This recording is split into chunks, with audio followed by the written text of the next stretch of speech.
Hello, I'm Dr. Manish Singhal, medical oncologist at Apollo Hospitals, Noida and Delhi. We are presenting the ESMO update meeting. ESMO is European Society of Medical Oncology meeting, which was held this year in October 2023.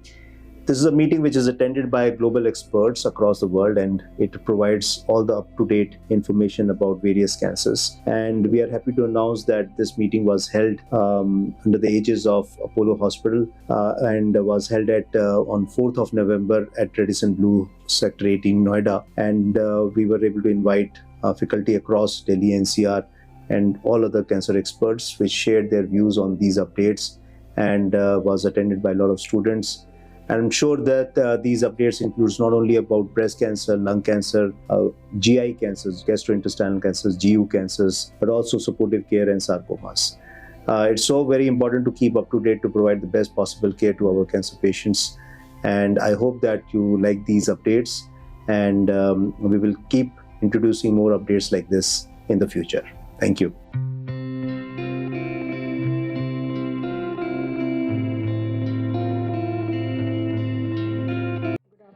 Everyone. Thank you, Dr. Manish, for the invitation. So, after discussion on triple negative breast cancer, we'll be discussing evolving treatment strategies in hormone receptor positive, HER2 negative advanced breast cancer. So, whenever a patient is diagnosed with metastatic breast cancer, the goal of treatment is prolonging survival, but limiting treatment-related toxicity as much as possible.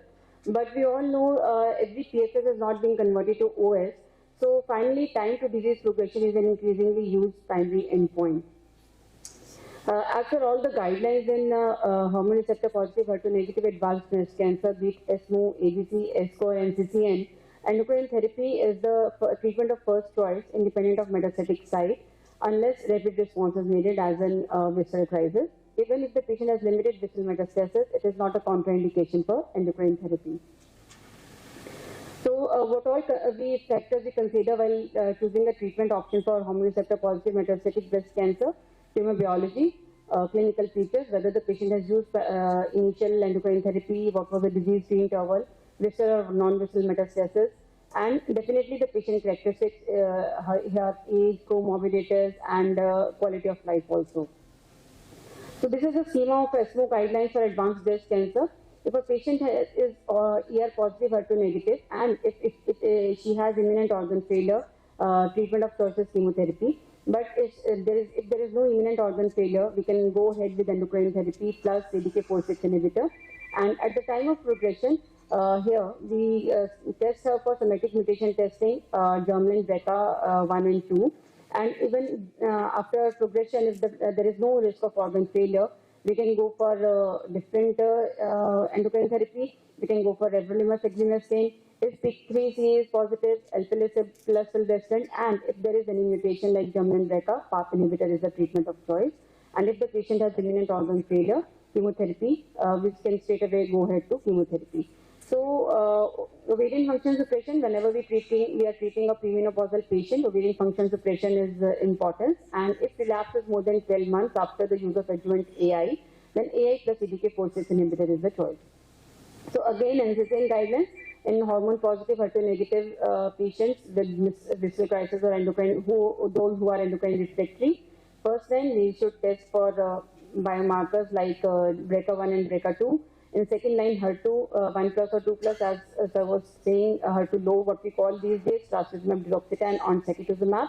And third line and beyond for other biomarkers like MSI, NTRK, RET, or TMB. So again, this is a schema for ESCO guidelines, which is more or less similar. So if a patient is treated with adjuvant aromatase inhibitor, so we can go ahead with fulvestrant plus CDK4/6 inhibitor as first line therapy, and upon progression, we can test for PIK3CA testing. And if the patient was not treated with the adjuvant aromatase inhibitor, we can use aromatase inhibitor plus CDK4/6 inhibitor, or if the timing of use of or disease-free interval is more than 2 years, we can again use aromatase inhibitor plus CDK4/6 inhibitor. So now we know that endocrine therapy is the treatment of choice in hormone receptor positive, HER2 negative breast cancer. But what is the optimal first line endocrine therapy in such patients? So we have various trials available. So all these trials were not showing any benefit of AI over tamoxifen. So when AI plus ovarian function suppression was studied in perimenopausal patients, it was highly recommended. So many trials in ER-positive advanced breast cancer, they have not included premenopausal women. Despite this, recommend that young women with ER-positive advanced breast cancer should have adequate ovarian function suppression and then be treated in the same way as postmenopausal women. Maybe the increase in CCND1 or retinoblastoma of P16. So it was seen that a loss of retinoblastoma RB or high CCNE mRNA levels or alterations in RTK genes has been associated with less benefit from EP plus CDK inhibitor, but biomarker testing to predict benefit from CDK4/6 inhibitor is not indicated in the clinical setting. So here you can see in ER positive, HER2 negative unselected patients, or these were the patients who were selected for CCND1, but it is not predictor for the response benefit from addition of palbo. So what are the endocrine therapy options? We all have used CDK4/6 inhibitors in the first line. So what to use after the use of CDK4/6 inhibitors? It again depends upon the various options available, various patient characteristics or the disease characteristics. What is the disease burden, whether the patient is in visceral crisis or not, what is the aggressiveness of the disease, and what was the disease-free interval. Most of us sometimes go for repeat biopsy and checking for the receptor status again. So these are various trials for different endocrine options available after AI. First is the use of tamoxifen versus tamoxifen plus everolimus after AI, exemestane, median time anastrozole, letrozole, or exemestane, and the treatment was continued until progressive disease or withdrawal as per criterion. So these are the results of an Emerald phase 3 study. Here you can easily see the 6-month PFS in all the patients. It was 34.3% as compared to 20.4% in standard of care. 12-month PFS was again higher, 22.3% as compared to 9.4%. And if you see here in ESR1 mutated patients, the 6-month PFS was 40.8% as compared to 19.1% in the standard of care. And 12-month PFS was again better, more than 3 times, 26.8% versus 8.2%. And seeing this overall survival trend in such patients, the use of persistent in all the patients, 93% 6-month PFS, 93% versus 85.2%, and 12-month OS of 79.3% versus 73.3%. And for patients who were ESR1 mutated, 6-month PFS was again more as compared to standard of care. So results are positive, well tolerated, median PFS still quite short in insistent arm. Endocrine monotherapy unlikely to be adequate for the majority of patients post CDK4/6 inhibitor, but maybe benefit in endocrine sensitive disease. Benefits was seen mostly in ESR1 mutated patients, and OS updates are available. So, but again a question whether to test for ESR1 mutation or not.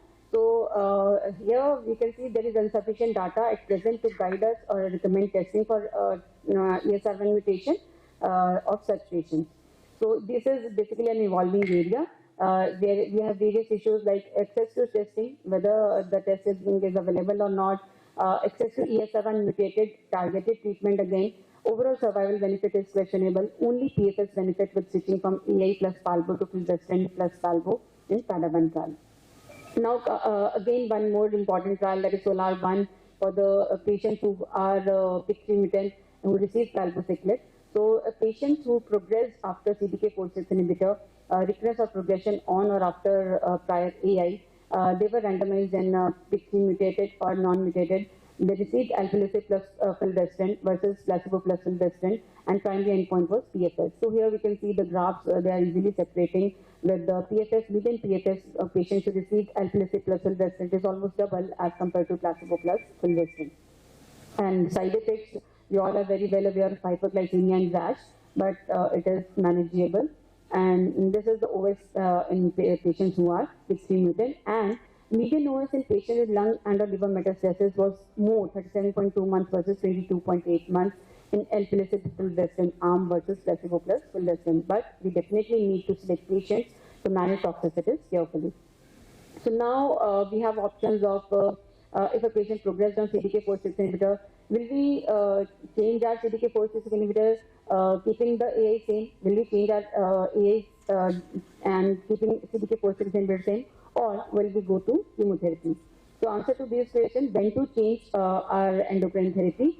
So it is endocrine resistance, which we define it as 2 years if primary resistance, if it is within 2 years for adjuvant setting, and it is within 6 months for metastatic setting. So what are the options available for us after the use of this endocrine therapy? First line chemotherapy, or if the patient is germline and BRCA2 mutated, olaparib or talazoparib as per Olympiad and BRCA or TBCRC 048 trial. Second line, if HER2 is low, trastuzumab deruxtecan as per Destiny Breast 04, or chemotherapy or secukinumab. And third line and beyond, secukinumab as per Ascent study, or chemotherapy. So these are the various options available post-endocrine therapy progression. Do you prefer the most effective treatment first or reserve it for later lines? So, or sequential monotherapy or combination therapy?